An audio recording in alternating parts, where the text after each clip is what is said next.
Yeah. We should be good. What's good? What's good? With Going on, man? Shit. I need some gum. Damn.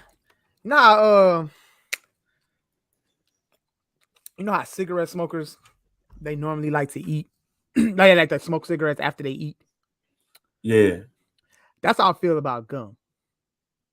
Like, so anybody that knows me that ever been in my car, they know I have a lot of gum in my car. Like I keep gum in my car, and that's because of my wife. That's how she was when I met her, and how she was with her car. And she always kept gum in her car. And when she goes to the grocery store, she always like gets gum, re up on gum, and everything like that. And I chew Trident, Spearmint. It's the gum I always chew. So she always give me every time she go to the grocery store once a month. She give me 3 packs, 3 packs that come like 3 in a pack.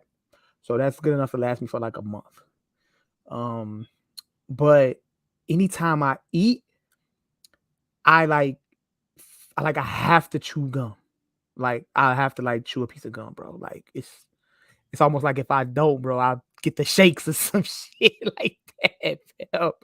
I don't know. I think that's how sometimes people feel when they smoke cigarettes. She like I don't know if that's weird or anything like that, but I don't know.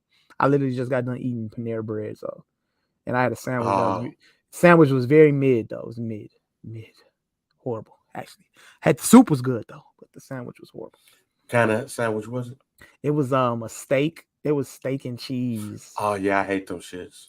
That was I don't know if it was the bread or it was like the onions on it or something like that. I don't know, but it wasn't Yeah, even good. nah, The soup was great though. I had the broccoli and cheddar soup though. That soup was very good. give me a give me a chicken frontega. Okay, all right. I think I saw that and I Give me a give me the frontega chicken. okay. With extra chipotle mayonnaise Oh, okay. on the side. Sound like a man who knows what he likes. You know what I'm saying? Yeah. That's basically what I've been eating from Okay. Chipotle. I mean, not from Chipotle, excuse me, from Panera bread. Panera Bread all my life Okay. since I knew they existed. That's it. So you a regular? Now, when it comes to that, Okay. no, Panera is one of those places where if you order outside of what your norm is, it's gonna be a bad day. Yeah. Like for example, they took the Frontega chicken away from the menu, and then they put that chicken sandwich there. And I'm like, it's a chicken sandwich. How can you fuck up a chicken sandwich? They fucked it up. It's See, I don't eat nasty. Panera. I don't eat Panera bread on the regular, but my wife, she just got one of her teeth pulled, so she's in a little pain right now. So she was like, yeah, I just want some soup. So I'm like, all right, well, where you want me to get soup Yeah. from? But we know Panera bread got it on the soup, so that's why I'm not a regular at Panera bread. I'm a regular we're regulars. Me and my wife regulars at Jersey Mike's. Okay. That's where we regulars at. Yeah, Shit. nah. The Panera bread sandwich, that one, at least that one didn't hit. But I haven't really tried much of like the selection that they have. Frontega me down. I'm gonna try that next time. I'm gonna put that on the list. Frontega me down. Okay. Going to Panera like, yo, can I get a Frontega chicken? Yeah. Extra chipotle mayonnaise on the side. What kind of chips? You want chips? You want an apple? Give me some chips. Give me a large lemonade. And that's what I hate. Like a large lemonade at Panera is like a medium in regular places. It's like they be trying, don't go get the big cup in the back, ma'am. Yeah. I don't want that. Definitely, I definitely fucks with the lemonade at Panera Bread. I remember like a long time ago, like the lemonade was one of the first things I liked from there. I was like, yo, that's one thing I remembered. I liked a long time ago. I'm like, this shit is good. It's like if I ever come Yeah, back here, I'll make sure I get lemonade. you could put some liquor in that lemonade and go to town. Little chaser, huh? Let me let you know that, man. There you go Right. and do that, man. Some dude 174. Make sure you rate, like, subscribe, download wherever you get your favorite podcast. Make sure you follow us on Twitter, Instagram, Threads, Facebook. Some dude pod. She's got a Threads alert. You know, I've only been on Threads like 3 times, really. So threads dying down quick, huh? I mean, I guess. Oh, we'll see. I guess so. I'm not. I don't know. I only have I've been on there a couple times. I kind of see how it works now. Obviously, like when it follows the people on your IG, you know what I'm saying? If they download the app and they automatically have it, so it automatically follows them and automatically follows you. And, it kind of looks like Twitter, So I just scroll a little bit just to see, but I haven't really gotten much into it though. I mean, ain't no kinda. It is. I mean, it's pretty much Twitter. Okay. That's what it is. Like, the thing about it is they didn't make this look different. And I think that's why I like Spill more than Threads, because it looks different. I haven't I downloaded Spill, but I still haven't like made an account yet. So, but as somebody who's a GIF heavy person, I love Spill. Like, I love pictures and all that stuff. But like, that's what I don't like about Threads, because it looks like what I'm already on. So why do I need to leave? Because I don't like Elon Musk? So what? And for somebody who has sold a shirt that said, what you listen to don't make me bop, what Elon Musk tweets don't make me mad. I don't give a fuck. It's not directed to me. And I think that with most of us in the world, we got to stop caring about stuff that we don't really want to care about. Actually starting it off the podcast today with Jason Aldean. For those who are under a rock, Jason Aldean, a country singer, decided to come out with a song called "Tried in a Small Town." All right, I think I missed this right here, so I haven't. Oh, you missed this? Let's pull it up. Well, let me read you the lyrics of "Try It in a Small Town." So, a lot of people say that "Try That," in a small town. They say that this song right here is a lynching song. He had in his video some imagery of protest, Black Lives Matter, and all of that. And with that, the words of the song. Now, I'm going to read you some of the lyrics of a song called "Try That in a Small Town" by Jason Aldean. It says, "Sucker punch somebody on the sidewalk, carjack an old lady in a red light, pull a gun on an owner of a liquor store. You think it's cool? Well, act a fool if you like. Cuss out a cop, spit in his face, stomp on the flag and light it up. Yeah, you think you're tough. Well, try that in a small town. See how far you make it down the road. Around here, take care of our own. You cross that line, it won't take long. For you to find out, I recommend you don't. Try that in a small town." Gonna keep going, Mike. "Got a gun that my granddad gave me. They say one day they're gonna round up. Well, that shit might fly in the city. Good luck. Try that in a small town." Won't repeat the hook again. Just go to the last verse. "Full of good old boys, raised upright, looking for a fight. Try that in a small town. Try that in a small town." Mike, when you listen to the words that I just read, how do you feel about this country song? That sound like motherfuckers telling you don't come to Compton. Like, I can hear motherfuckers talking about. I know YG got a song called "Don't Come to LA." Got a song called "Don't Come to LA." That's what I hear, bro. I just hear like a gangster version of a country version of "Don't Come to LA." If anybody heard YG's song "Don't Come to LA," I think it's off his like his second album. Yeah, that's what I hear. It's pretty much saying like whatever that shit y'all be doing, whatever, you can't come over here and get away with that shit. Yeah, that's all I hear right there, and that sounds like fighting shit to me, bro. You know what I'm saying? See, so Mike, I'm glad that you said that, and I didn't even think about "Don't Come to LA," which is on the Still Brazy album. Still Brazy, that's the second album. Yes, "Don't Come to LA," YG. That's what I hear that's exactly what I hear is a country version of that song. So I'm gonna read the first verse to "Don't Come to LA." YG says, I don't give a fuck who you niggas paying. Who name you saying? You ain't good around here. Cause y'all niggas fucking up the rep. You playing with the set. It's really raw around here. Look, shit. I'm even having problems on the set. But I'm really from the set. Y'all don't come around here. So when y'all niggas hop off your jet, you better tuck what's on your neck and get the fuck from around here. Y'all paying for the lifestyle is watered down. Bompton. That's where I'm from. This shit's not allowed. You out of bounds.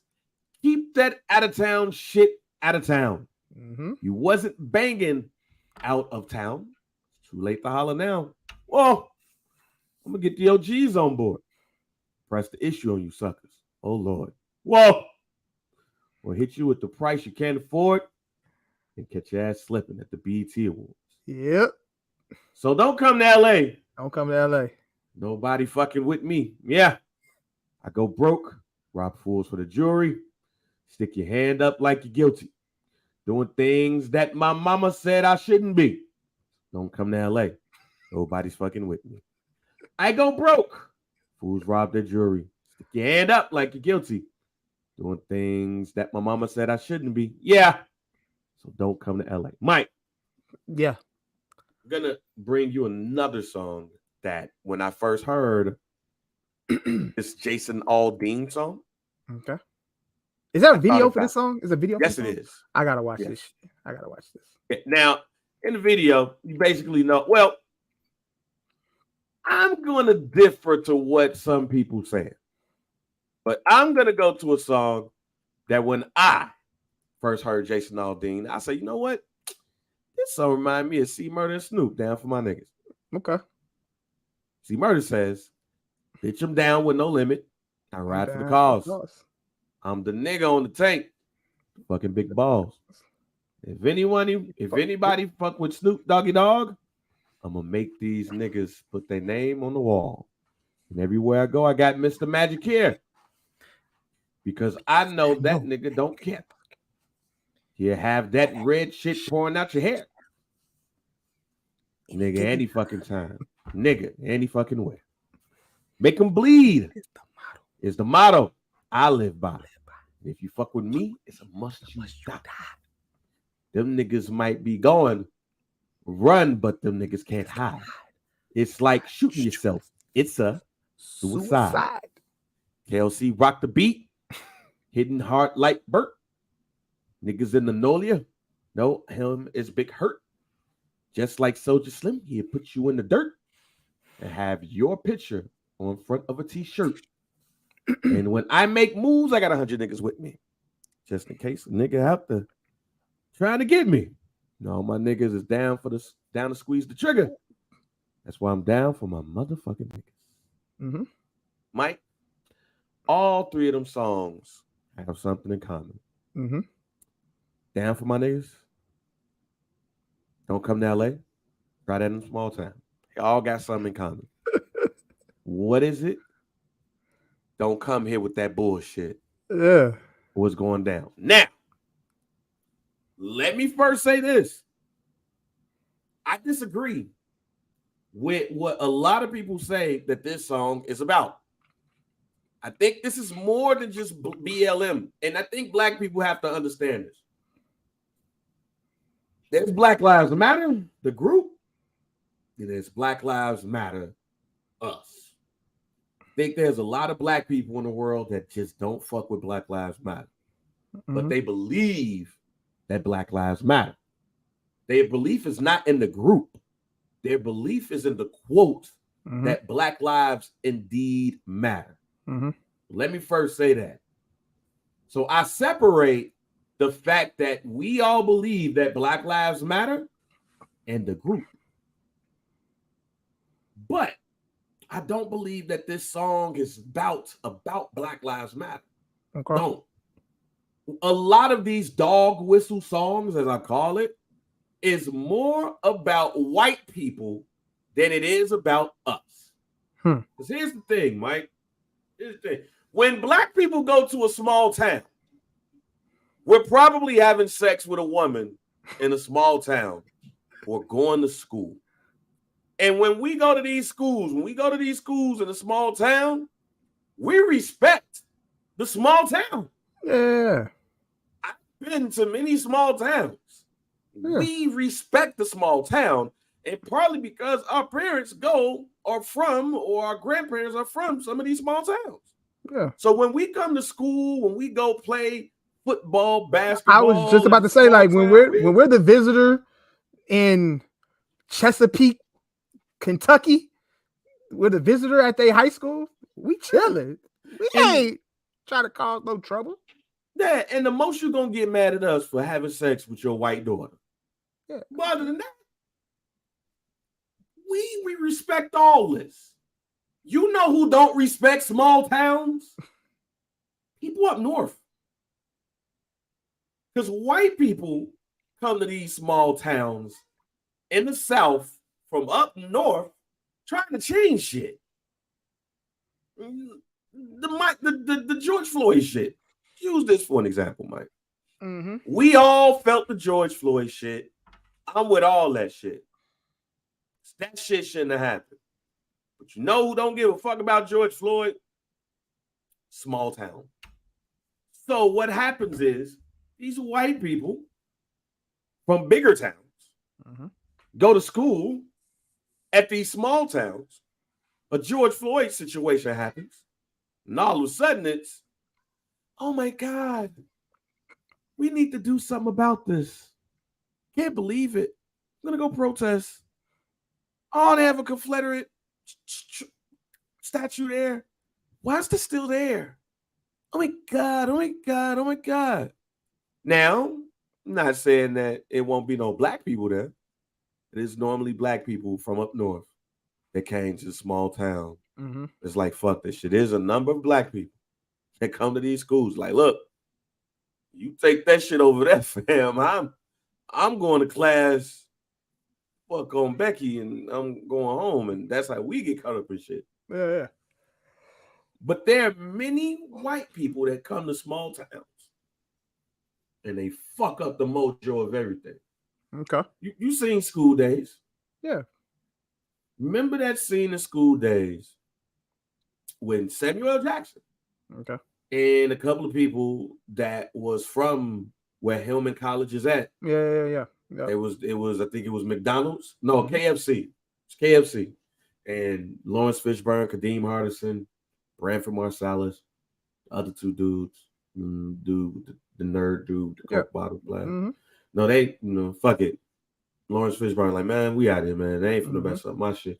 Hillman boys. Hillman boys. You know what they say about Hillman boys? Lawrence Fishburne, like, yo, friend, we out. Then they leave and Kadeem Hardison, like, yo, blah, blah, blah. And they going back and forth. Yep. Not niggas. Yep. And all that. It's them small town black folks that see these kids that come into their school, basically be there for the whole school year and leave and fuck shit up. Yeah. You know who Try That in a Small Town is about? That shit is an Antifa diss song. Hey, I do you one better. In A Bronx Tale, when the bikers rolled through the Italian neighborhood, thought they was finna go into the bar and fuck shit up in the bar because that's just what they did. And Sonny told them, see, now you can't leave. Now you can't leave. Now you can't leave. And they whoop their ass. Whoop their ass. You know what I'm saying? I get what every black person is saying when they listen to that song, and because of Jason Aldean's history, the blackface and all of that stuff. But he got a nice bar in Nashville. He do got a nice bar in Nashville. But I get it. I get all of that stuff. But I truly believe, this is just me, I truly believe that a lot of these songs and these messages that you hear in these songs ain't necessarily to black people. I don't think Try That in a Small Town is about lynching black folks if they protest and stuff like that, like some people have said, or an anti-Black Lives Matter song. No, I believe Try That in a Small Town is an anti-Antifa song. And I believe that this is a dog whistle from a white person to another white person to say, look, fam, remember, you white. Don't bring that shit out here. You could try that shit up north in Philadelphia, Chicago, LA. You could try that Yankee shit there, but you ain't gonna do that here. Right. Try that in a small town. We'll whoop your ass. Again, like you said, like a Bronx tale. You came up here with this bullshit, we locking the door, we fucking you up. Yeah, that's a good way to think about it. That's so you saying just black people shouldn't just overreact initially. Initially, like you lyrics, like give us some. Yeah, I get you. I follow you. No, I mean, I'm not saying we shouldn't feel away, because when you read the lyrics and then you see the video and then you know the imagery of the video and everything, then it's like, yo, what buddy talking about? But what I've noticed from a lot of white people who have these conservative values, they're worse than black people in memes. They're worse than like misinformation. Yeah. They're really clueless to a lot of the shit that was going on. They're just clueless. So I believe Jason Aldean did that video and ain't think nothing of the racist imagery that was in that video, because he don't know it as racist. And he don't probably know that black folks was hung there, because as we've seen lately in Florida, when it comes to the education of black history, how they trying to make slavery seem like it was a come up for black folks. In their history, there's white people that's telling them, oh man, yeah, we was for slavery. But that's what the Confederate was all about. So I see a story that was posted a couple of days ago in the Washington Post that says the Black Lives Matter images deleted from the video. Yeah, he took the Black Lives Matter pieces out the video. Okay. But he left the white shit in there. Okay. Why would it see? That's my point. Why wouldn't he just redo the whole video? Take that shit down, make it a lyric video. No. Hey man, y'all was an indirect target. My bad. I'm telling you, a lot of these videos, a lot of these messages from white people be dog whistles to other white people to basically let them know you need to pick a side and stick to it. So when I listen to that Jason Aldean song, I'm not thinking racism. I'm not thinking racism. I'm not thinking he's racist against us. Yeah. I think he's looking at his fellow white men in the eye and saying, hey, man, y'all got to pick a side. But just know this ain't going to fly here. Right. All that stuff y'all was doing in Minnesota ain't going to fly here. We'll fuck y'all up. Makes sense. Again. And I'm not making light of any subject. I'm actually serious. And I know what's happened to black people, especially black people that come to colleges. I know what happened to Emmett Till and everything. But I also know that I believe that there's more white people out here that are angry and upset. I believe that there's more white people out here that are angry and upset at other white people because they feel like they should be on their side. And that Jason Aldean song is a dog whistle to those people. Hey, pick a side. We're gonna deal with this first. Then we'll deal with the other shit.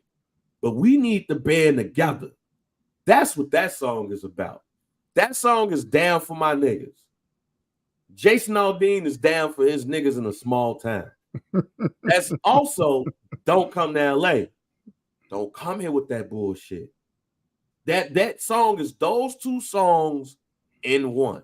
And if I was somebody like Jason Aldean, I would love that song because it's basically like a rallying cry. Yeah. But I don't think it's a rallying cry for anything else right now. But hey, man, y'all white people need to, y'all know y'all white, right? Y'all know that, right? Y'all come down here and try that shit y'all doing up there. Don't be that Antifa. Yeah. We ain't on that Antifa shit. Because we know white people, some white people, we know they don't like BLM. Mm-hmm. I'm telling you, you know who they hate more than Black Lives Matter? Antifa. They hate seeing these yuppie ass white people put masks on with these long ass beards come protesting. Mm-hmm. They hate that shit. They looking at them like, what the fuck you here for? Yeah. You know who you are? And then also, when you add certain white people to certain white people, they all look alike. So you think that's the homie. Mm-hmm. That ain't the homie. Mm-hmm. Like, just think about how some of the shit they said that didn't happen. They'd be like, no, that wasn't us. That was Antifa. Mm-hmm. Because they white. Think about it like this, Mike. Say me and you white. Mm-hmm. You are angry about a cop shooting. I am not angry about that cop shooting. Mm-hmm. But we don't know that yet. Let's say, for instance, we go to a bar. We both got on a mask. We both got on bootcut jeans. Mm-hmm. We both got on a little hoodie. We look alike. Both got beards. Hey, bud, I like the cut of his jib. Hey, give him a Budweiser. Y'all both drink Budweiser. Y'all having a good conversation. Nothing politics yet. Nothing. Y'all having a good conversation. Game is on. Cubs versus Sox. Mm-hmm. The only difference might be is I'm a Cubs fan, you a Sox fan. Or flip it. Mm-hmm. All right. So say for instance that happens. Now you say, you know what? Hey, bud, I'm about to go and join this protest. Oh, you about to go join the protest? I'm about to go join the protest too. Oh, word? Come on. Y'all walk to the protest. I already see where this is going. Then one white person go this way. One white person go this way. Mm-hmm. Guess who's gonna be the more madder person? The conservative dude. He like, oh no, hell no. You going over there with them? That be the issue, fam. Mm-hmm. That's the issue when it comes to that song. Because we don't know where you stand until you actually do something. And that's when it's too late. Mm-hmm. But what Jason Aldean is saying, when you do that, here, he fucking you up, just like YG said in the song about Don't Come to LA.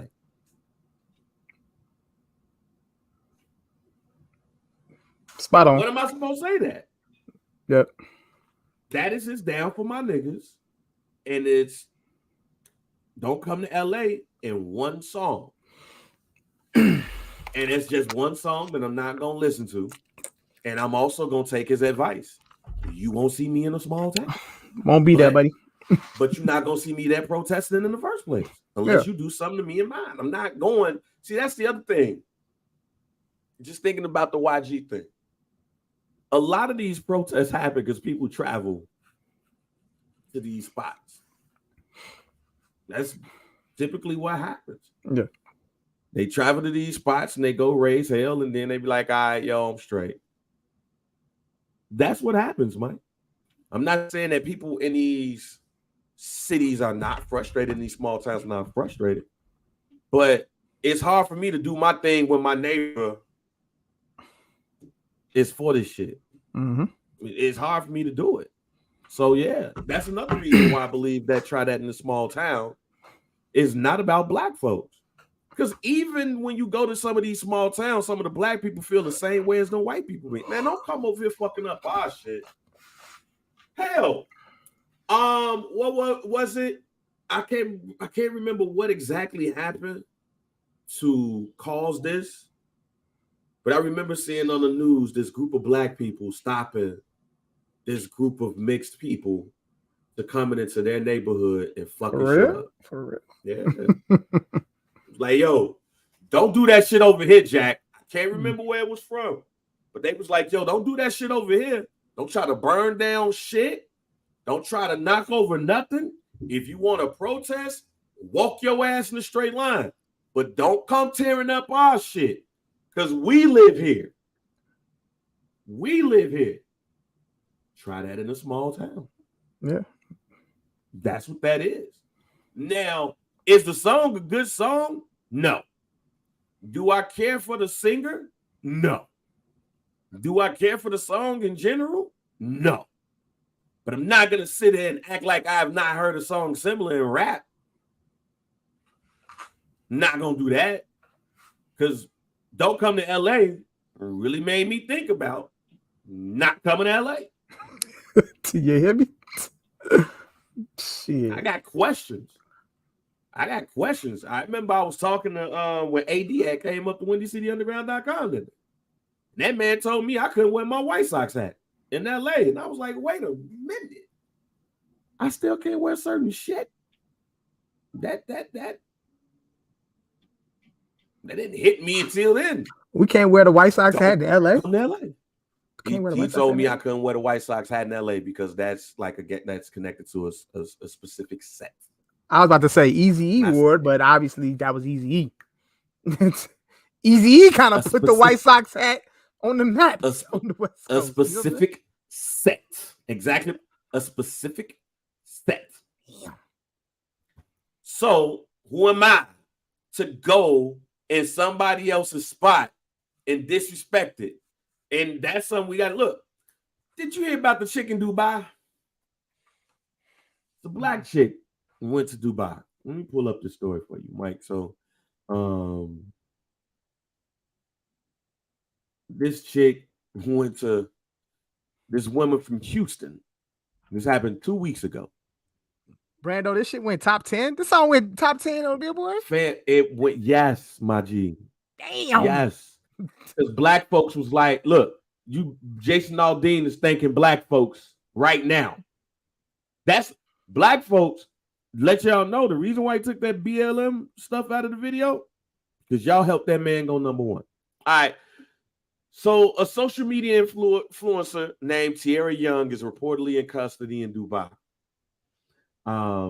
But according to this BET article, it may be a setup that other people are falling for. So Tierra Young Allen is from Houston, I believe they said she is, but she's been arrested in Dubai, and she's accused of screaming in public. Now, Mike, you might be like, "What the fuck?" Screaming in public. She's been in jail for about 2 months for allegedly violating a broadly defined law that criminalizes. Look at me, I'm fucking up my own words. That criminalizes, put you in jail for shit like swearing, rudeness, insulting gestures. So you can't go. Basically, you can't go to Dubai and be like, man, fuck you, nigga. Okay. I feel like I read about this story, but I didn't. You can't go to Dubai and be like, man, fuck you, fam. I'll beat your ass up in here. Now, her mom said that her daughter was detained when she was discovered to be American. She said she didn't get arrested for the incident. She got arrested for going to the rental company, asking for her items that were left in the car when they opened the case. She became the main target when they realized she was a U.S. citizen. People just think she was a screaming monster when she's a very soft-spoken lady. She was only pushed to the edge and responded back after she was afraid of being extorted for money and misled. Ladies and gentlemen, I feel sorry for that lady. I do. But that's also why I stay my ass on American soil. Because I don't trust the laws nowhere. I barely trust these motherfuckers here. I can't go to a whole nother country and be J.R. Band if somebody pisses me off. I know I got a temper. Let my motherfucking ass go to Dubai and somebody do some dumb shit. Man, get your clown ass up out of there, man, before I beat your motherfucking ass. Next thing you know, you're under arrest. What the fuck I do? You were loud. You was loud. You was yelling. And you was all that shit. Yeah. I'm telling you. I don't say shit. And that's why I ain't going to these places. I don't know how true this shit was with this young lady from Houston. I honestly believe the young lady's mom. Mm-hmm. I do. But Americans have a way of going to other countries. They have a way of going to other countries and thinking you could do the same shit in America that you could do here. Even at the most conservative America, that shit ain't conservative as like places like Dubai. Man, common sense will tell you if you traveling to other countries, don't clown. Don't. Oh man. Don't like. Come on. You got it. I treat countries like I go in other people's neighborhoods. Yeah. I'm telling you. The same way I would go to motherfucking Italy is the same way that I would go to Inglewood. Yeah. Hey man, how you doing? I ain't staying in no place too long. Getting the fuck in, getting the fuck out. Something happened. Hey man, you got it. My apologies. How can we fix this? Ain't no because I'm sorry. I already feel like once I do that, I'm going to jail. I don't know these people. They start talking in a whole different language, and you sitting up there and start looking around, and you don't know what's going on. Then all of a sudden, you try to grab. They grab you, and you like, no, let me go. Film this, man. Black Lives Matter. They don't give a fuck. They don't care. I don't trust it, Mike. Fam, we went to Mexico, and I'm sitting there looking around like, what a bullshit at? Look, if I go to Mexico, the only thing I'm looking for is the cartel. You hear me? That's what I'm looking out for. Nigga, I ain't look. I was joking around. On that boat asking for cocaine, but I was really, of course, I wasn't serious at all. But I had to think about when I got up in my room, like, what if that dude actually found me, knocked on my door, and was like, yo, here goes some cocaine. There you go, bro. And asked for some money. And then I was like, yo, I was just playing. It's like, man, you just made me go out there and get this motherfucker. Yeah, cocaine. you go buy this. Me. You go buy this. Buy this today. Like, no, I was just joking, fam. I know. No, I don't give a fuck if you was joking. If you don't get this cocaine, there's gonna be some goddamn problems. Yeah, that's when you really go beat the cartel. And I was like, look, fam, I was just joking around. I don't want no cocaine. Next thing you know, as soon as you get off at Mexico, then somebody go ahead and take your ass off the goddamn boat. All because you was joking around because you want some cocaine. Man, nigga. Nope. I'm straight. Hilarious. Not going to no other country and acting out just because I'm there. Like the dude did the little video about Paris. About how Paris stank and shit. No, I didn't see that. This little dude made a video talking about some man. Y'all only come to Paris for the Eiffel Tower. This shit stank and all that. And I got cousins in Paris right now. Like he's saying it's musty over there. He said that shit's like New York friends. And it went viral. Oh my God. Man, I would have did that shit when I got home. But I'm not gonna make that video and then post it while I'm in France. Because as soon as that shit get viral, you don't know who watching. Yeah. Next thing you know, you at your hotel. Hey man, y'all stop knocking on my goddamn door like that. Hold on for a second. Just got out the shower. Hello? Yeah. Whoa. You under arrest. For what? We don't give a fuck. You under arrest. No. Bang ain't going to no small town and acting like he big shit. JR ain't going to no other place outside the country and acting like he big shit. JR ain't going to another neighborhood in Chicago or any city in America acting like I'm the shit because I'm from the crib. No, I am going to respect the rules of engagement in your neighborhood. And if I can't, get the fuck out. Because people need to understand. Don't be comfortable everywhere you go. Because it could go down at any moment.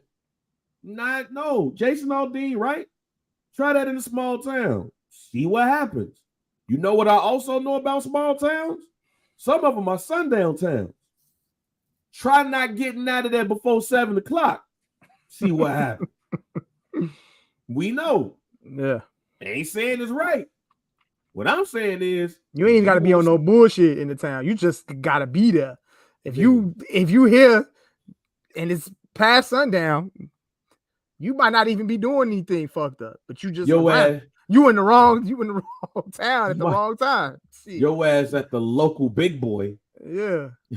In a small town in Paw Paw, Michigan. Eating this shit.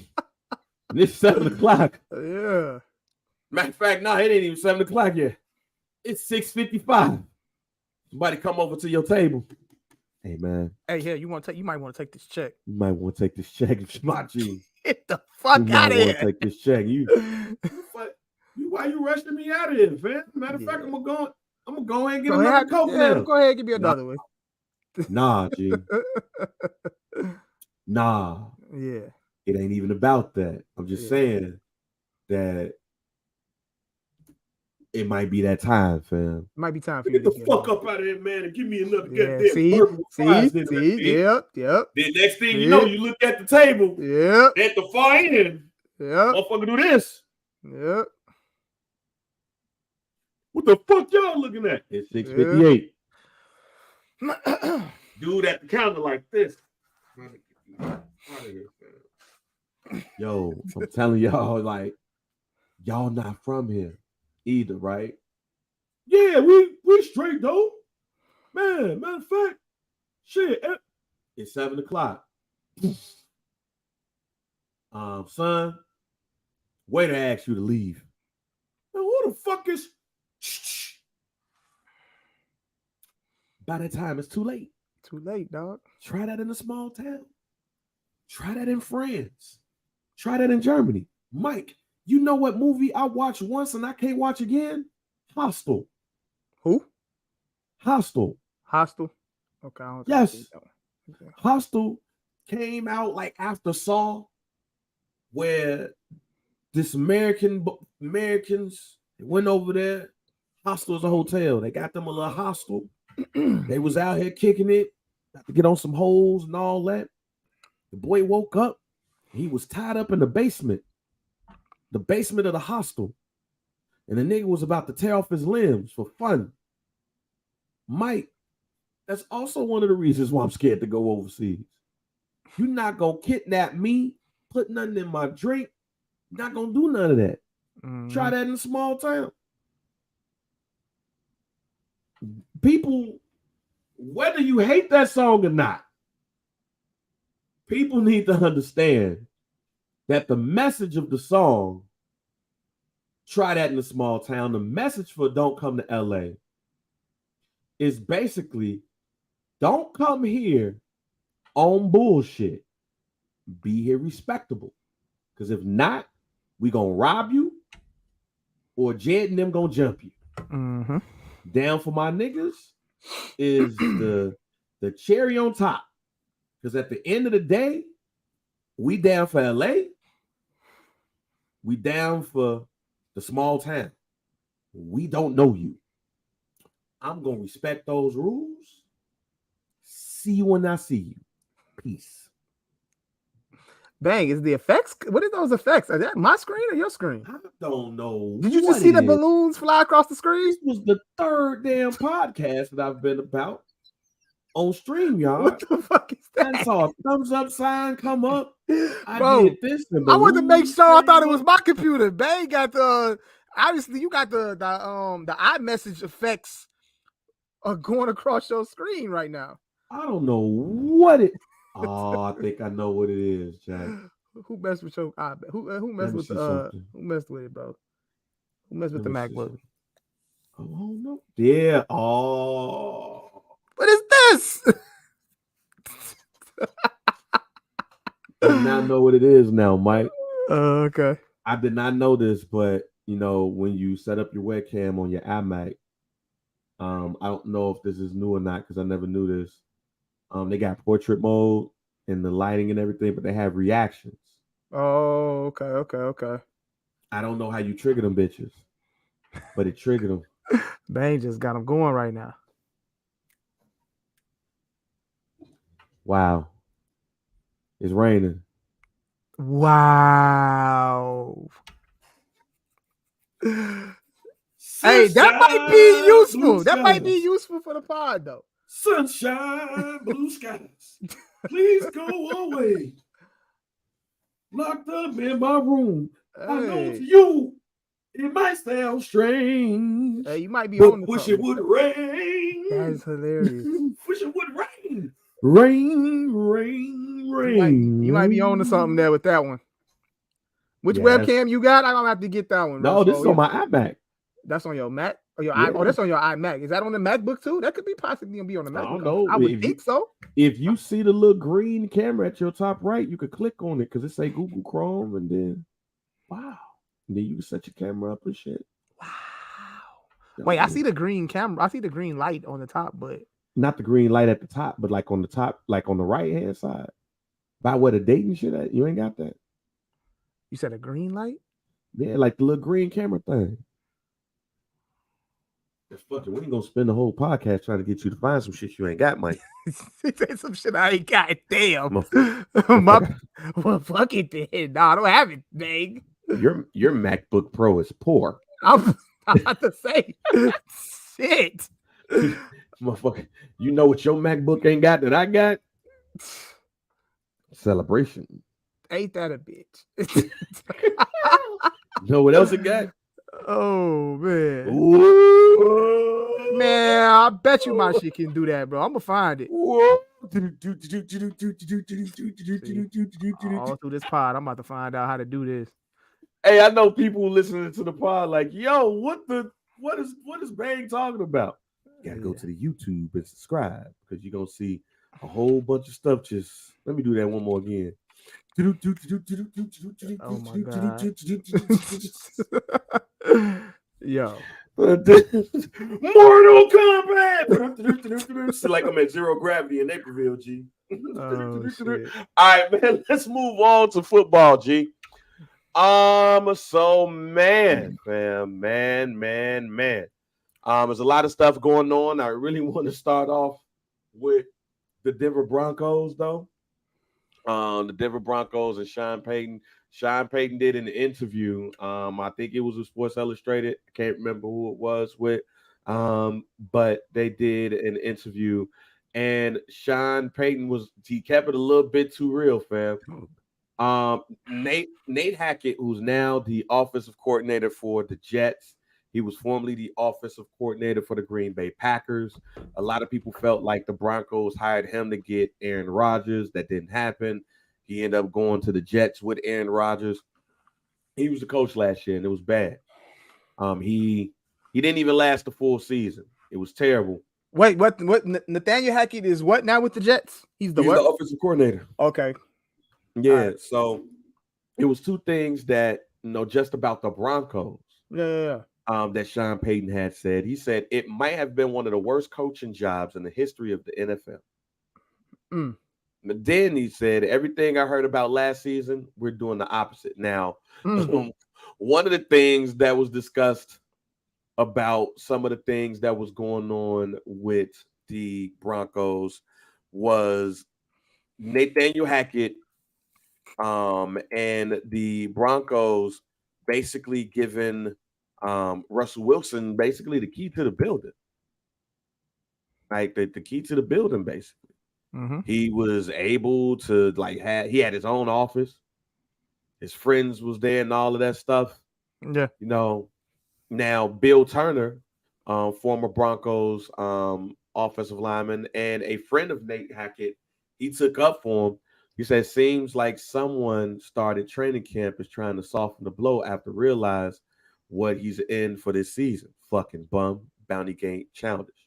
Ooh, hey, he threw the bounty. We already know.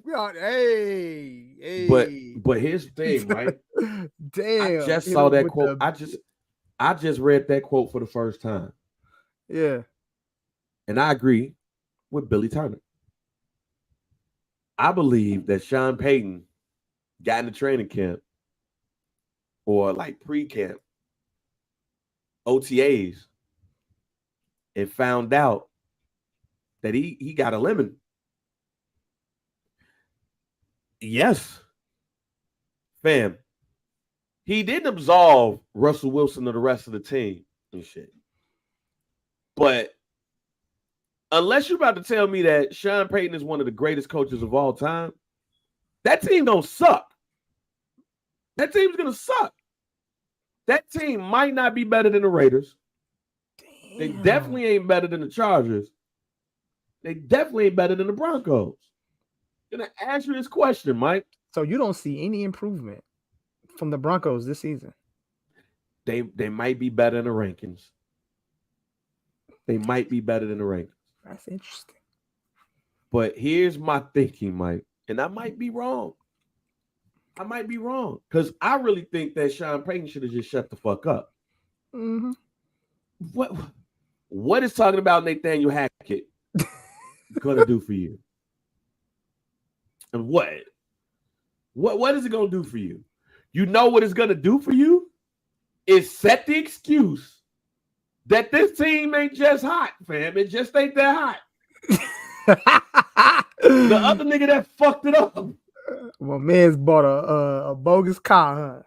Fam, I got this shit, and Russell Wilson ain't as good as I thought he was.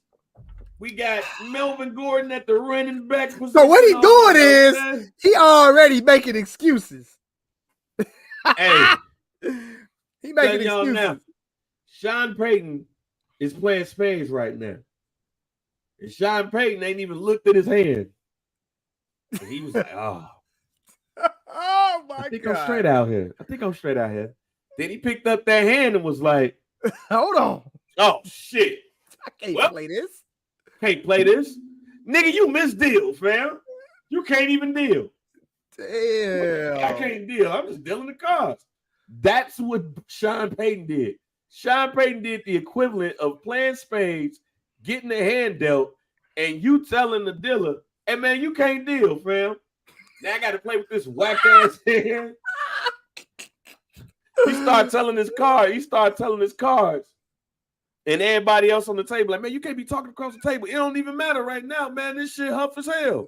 Hey, what? I reneged? Look, hey, so sometimes, what? hey, look. He looking at his head. Look, he trying to move the cards around to maybe see if he could, if it might be something he missing. You know what I'm saying? Let me move this here. Let's still look at it. Nah, this ain't it. Sean Payton is looking at his hands like, man, this might walk, but nah, man. Man, you can't even deal, bro. Yeah, you fucked your clown ass up in there. Just play them damn cards. Stop talking across the table. Sean Payton is talking across the table, fam. Did you shuffle these cards, bro? Nate, did you shuffle these cards? That's what I'm say, bro. Did you shuffle? Nah, you ain't shuffle these cards, fam. I ain't got hilarious. no spades. Matter of fact, you got to deal again because I ain't got no spades. That is hilarious. What? We don't even play that over here. Well, we playing this now because I run this. That's what Sean Payton has done, fam. That is hilarious. He's talking across the table. Damn. What Nate Hackett got to do with what's going on now? Damn. My man said, whatever's being done, we doing the opposite. Whatever was being done. Whatever was being done before, we doing the opposite. That is fucking hilarious, man. So what was he doing? What was so wrong? Ain't no player came out, too. Think about it like this. At least I ain't seen it. Ain't no player come out and was like, man, practice is day and night. This is just a whole different feeling around here. I feel like we got a coach that know what he doing. Ain't nobody said that shit yet, Mike. The only person who talking spicy is the goddamn coach who said, hey, man, we ain't about to do this shit we did last year. Because then if I'm the players, I'm like, what the fuck? I mean, I know he was terrible. What the fuck you talking about? He talking across the table, Mike. And he talking across the table to a team that might be third place. Mike. The Denver Broncos is gonna suck. I don't think they're going to go 7-10. No shit, like not in that division. They probably gonna lose to the Chiefs twice. They probably gonna lose to the Chargers twice unless the coach jag. They might get one out the Broncos. Off the Ravens. Mm. They play the Jets though week 5, I believe. Like you said, circle that day, Bruh. Just cause. So did y'all know how I feel about Aaron Rodgers, y'all? Y'all know I hate that dude. Circle that Fuck one, just cause. Fuck him. But you know what's gonna happen when them two play, fam? Yeah. 45-10. The Jets gonna beat the brakes of the goddamn Broncos, fam. What? You talked about Aaron Rodgers, man? Oh my God. Bruh. Hey, I'm telling you right now, that game is going to be an embarrassment. Damn. If Robert Saleh, the head coach, Bang ain't giving the Broncos no shot. No. At all. No. I'm telling you. Look, I'm going to tell you, here's a quote from Robert Saleh, who's the head coach of the New York Jets. He said, I'm not going to acknowledge Sean. He's been in the league a while. He can say whatever the hell he wants. You know what that sounds like to me, Mike? Yeah. We about to beat the shit out them boys when we play them week 5. We about to beat the shit out them boys. Poor but Broncos. See, that ain't it, Mike. That ain't it. I just told you about Nate Hackett. But he said some shit about the Jets. He said it doesn't happen often where an NFL team or organization gets embarrassed. And that's happened here. Part of it was their own fault relative to spending so much fucking time on winning the offseason, the PR, the pomp and circumstance, marching people around and all this stuff. We're not gonna do any of that. The Jets did that this year. You watch. What's wrong with him? All of it. Wait a minute. Hard Knocks, all of it. I can see it coming. Remember when Dan Snyder put that dream team together? I was at the Giants in 2000. I was a young coach. I thought, how are we going to compete with them? Deion's there now. That team won 8 games or whatever. So listen, just put the work in. Bro, he ain't have to say shit. My man's got a lot of time today. Yeah, a lot. He had to say shit about the Jets. He left that shit at Nate Hackett and call it a day. He sound like he's still broadcasting. Like, you're not on TV anymore, Sean. You're a coach now. That's the type of shit you say when you on Fox. Fox on Sunday. You know what I'm saying? That's you could get them opinions off there. My man, you're a coach now. He still think he in the broadcast booth. Sean Payton, wow, you're a wild boy, man. The Jets come to Denver October 8th. That's week 5. This shit gonna be 45-10.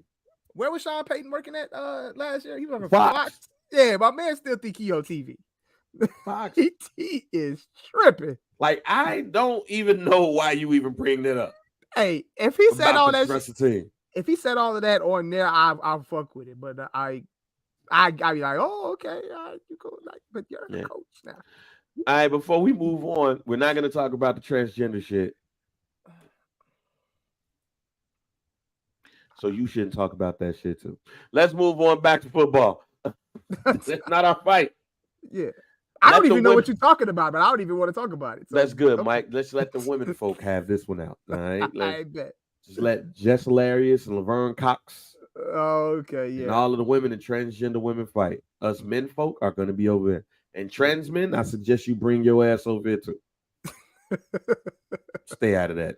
Yeah, let the women folk. That's the first time I ever said this. Let the women folk be the women folk, and I brought in all. I was all inclusive, Mike. Yeah, it's not a fight that we want to deal with. Hey, man, going back to the NFL, man. Your quarterback Dak Prescott said that he ain't throwing 10. He ain't throwing no more than 10 interceptions this year. You excited? I'm not excited yet. It's cool. I don't know. I don't know yet, Bang. I don't know. I'm not in full football gear, full football mode Mike said, yet. I ain't talking my shit yet. I ain't gonna talk my shit yet, but they do need to handle the Zach Martin shit. Handle that. Whatever it is they need to do to pay that man and get him to camp, handle that. That's the only thing I have to say right now about the Cowboys. And shout out to Trayvon Diggs. Obviously, that wasn't no shock. He was gonna get his money. But handle the Zach Martin shit. And Dak, I mean, talk your shit, Dak. Just play football when it's time, G. That's all I got on that right now. So I don't know. But it ain't a stretch, bro. I mean, he can. He could go out there and ball and, have less turnovers than he had last season. Throwing less than 10, I mean, it's not like nobody's capable of doing it. So, yeah. Do your thing. So, I can't say that he is or he ain't. But if his confidence level is up like that, then cool. Let's ride. We just gonna leave it Mike, at let that. me ask you this question. For sure. I think this is a great question to ask you. Do you think that the conservative approach that Mike McCarthy, the head coach of the Dallas Cowboys, is sure to bring to the Dallas Cowboys? Is this going to work in settling down the team? Because you got to remember, Kellen Moore was just trying to edit shit out. Yeah. This might play into Dak's favor, into the offense's favor, So yeah, I could see a more conservative offense, run-driven offense, with Tony Pollard. I can see that playing a good factor on the offense. Yes, I can. I like it. I'm with it. I'm cool with McCarthy calling plays. I'm like I said, let's ride. I don't know yet. I mean, I'm kind of like falling back, chilling, trying to observe what goes on during training camp and see, and then we kind of see like what it looks like during preseason, during a couple drives. But yeah, overall though, I'm okay with everything they got going on right now. Just handle Zach Martin, because who's gonna protect Dak? The fuck?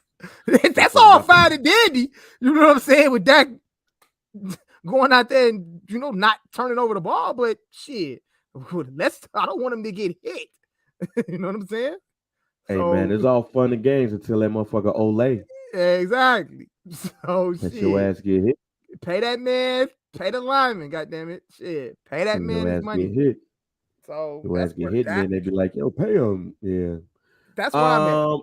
But let me ask you a question. Let me ask you. Your quarterback, Justin Fields, said he's going to throw over 4,000. How do you feel about that? Wow, shit. I feel comfortable as shit. You like that? You like the confidence level? Yeah, I love it. Do you think it's realistic for him to throw over 4,000? Yes, I think it's. Okay. I think it's realistic anytime. I'm not saying it's gonna happen. I'm saying it's realistic anytime that you have DJ Moore. Oh yeah. You have DJ Moore on one side. You have Mooney on the other. You have Chase Claypool. And then you got this dude. The other St. Brown. No, fuck the other St. Brown. Pause. I'm talking about Tyler Scott. Okay. The wide receiver that they drafted from Cincinnati. Okay. I don't know if you saw the social media of the Bears today. That boy got wings, fam. Okay. Wings. He left the defender. That boy fast. So when you look at the wide receiver position for the Bears, they fast right now. Okay. And they can catch. They fast. People don't understand. Like Chase Claypool can run the 4.4. DJ Moore can run the 4.4. This Tyler Scott dude can run a 4.3. Darnell Mooney is fast as well. And then you got Komet running up the middle. Yes. I'm not saying it's gonna happen, but in the words of my man Jonathan Hood and his partner Cap, is it shot or no shot? I think it's a shot. Yeah. Now, will it happen remains to be seen. But he has the weapons to do it. And what also helps him is his threat to run. I was just gonna say that. I said I like everything around him And I also like the fact that could just keep him in the pocket more and protect himself from himself when if he wanted to decide to run, he might not even need to run because, like you said, everything's around him. It's the threat. It's the threat of running that he now has. Right. It's the threat to get out there because you're going to start shadowing him, which is going to leave Mooney or Komet open.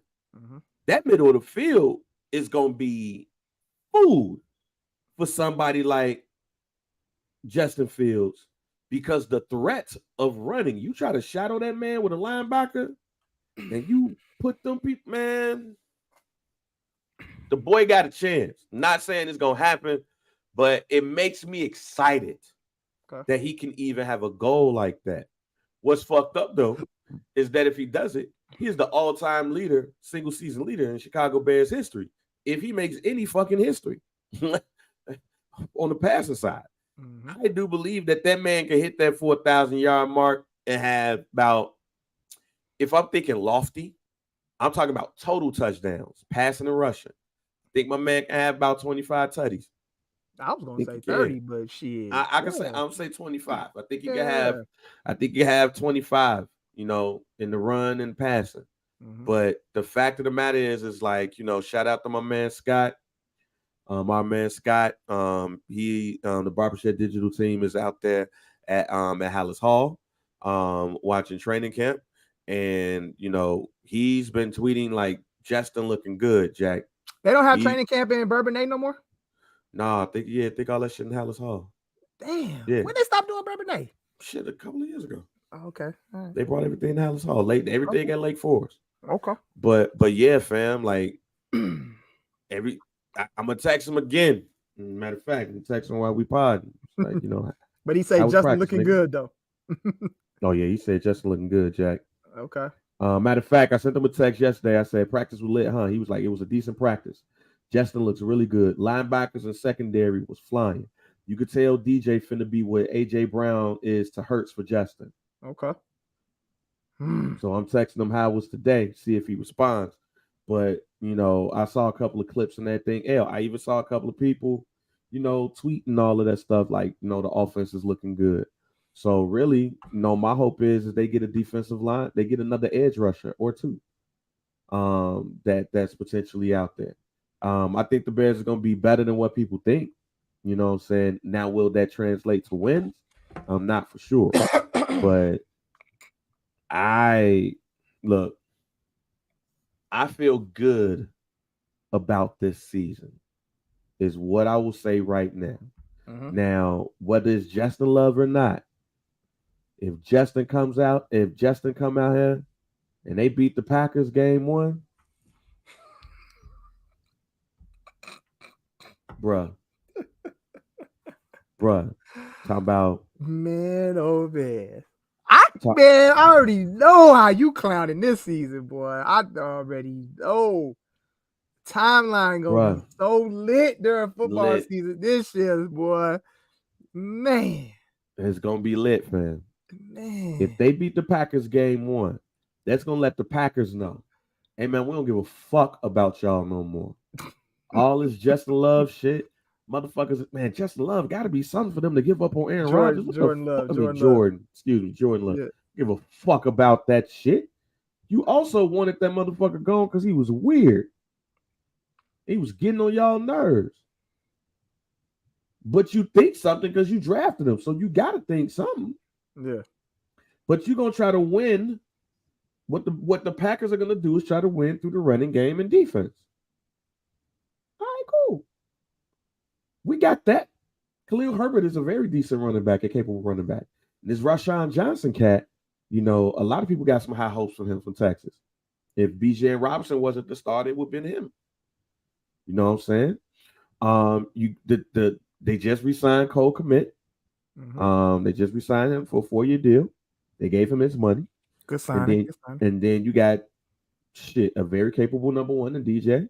You got somebody who should be a number 2 in Mooney. I think this whole thing that they've been doing, they've been talking shit about Chase Claypool. I think that's been, a subject that don't need to be there. People just want some shit to talk about. Hey, Wait, what Chase Claypool do? What happened? talking shit about it, talking about some he ain't been, he don't be practicing, he don't do X, Y, and Z and all of that Oh shit. shit! Oh shit! Yeah, but nah, that shit is overblown, fam. Okay. Fucking overblown. All right. So I think the Bears are gonna be. Oh, and forget Tunion's there. So you got Tunyon and Komet. So you got 2 touchdowns Wait, who for can catch. real? Yeah, When Tunyon did from y'all Green scoop? Bay. When they scoop Tunyon? They he Did can, that? They been yeah, that? yeah, this season. I feel like, oh, damn, I missed that one. So we got 2 tight ends that could catch, my nigga. We got some fast ass wide receivers. Velas, all you got to do is return kicks and maybe be like a change of pace wide receiver, grabbing the ball from the middle or hit that out route and be the fastest nigga to get the ball. But you also got Tyler Skycat.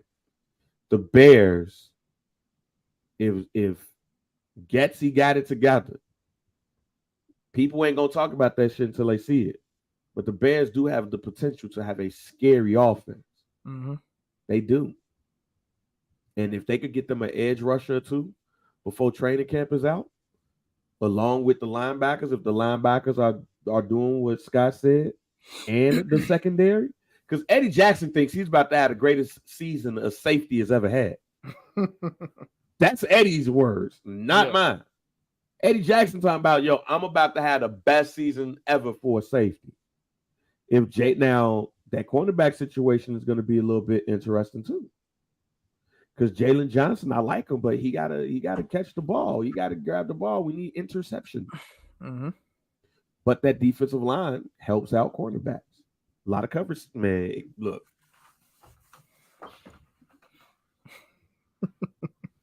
I am. My expectations are here. Just beat Green Bay when the season starts. Beat them. Y'all let my man Bang get his shit off, all right? Because we ain't seen this shit happen in quite some time. Just beat Green Bay, first game of the season. Yeah. The minute you shut up this Jordan Love shit, this air, because I don't really think this team offensively gonna be shit because you got one of the best quarterbacks ever is not on that team no more. So he can mask all y'all deficiencies.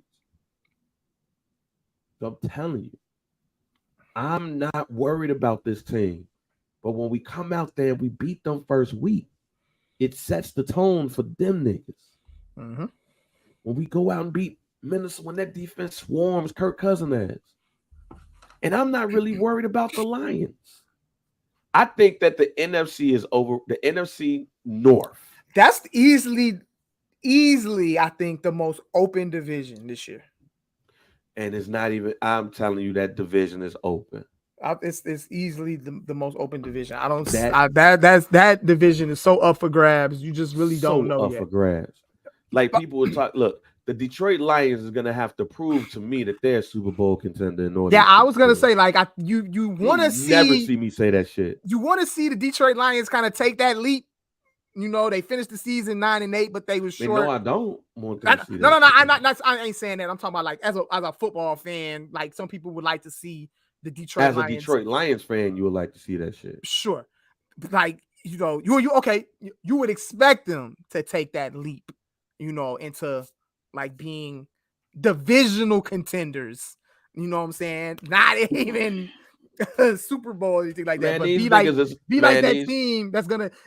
Do you think that the Detroit Lions will take over the NFC North? I think that's what people, you know, I believe it when I see it. Right. That's it. I believe it when I see it. But we ain't seeing that shit. Look, I was about to say, but when you think about it, we're talking about the Detroit Lions. Like, we barely saw that shit when Barry Sanders was the running back. We barely saw. Now he beat our ass, yeah, but he didn't take over the North. Yeah, that shit was still ours or Green Bay, fam. Yeah. So I'll believe the Detroit shit when I see it.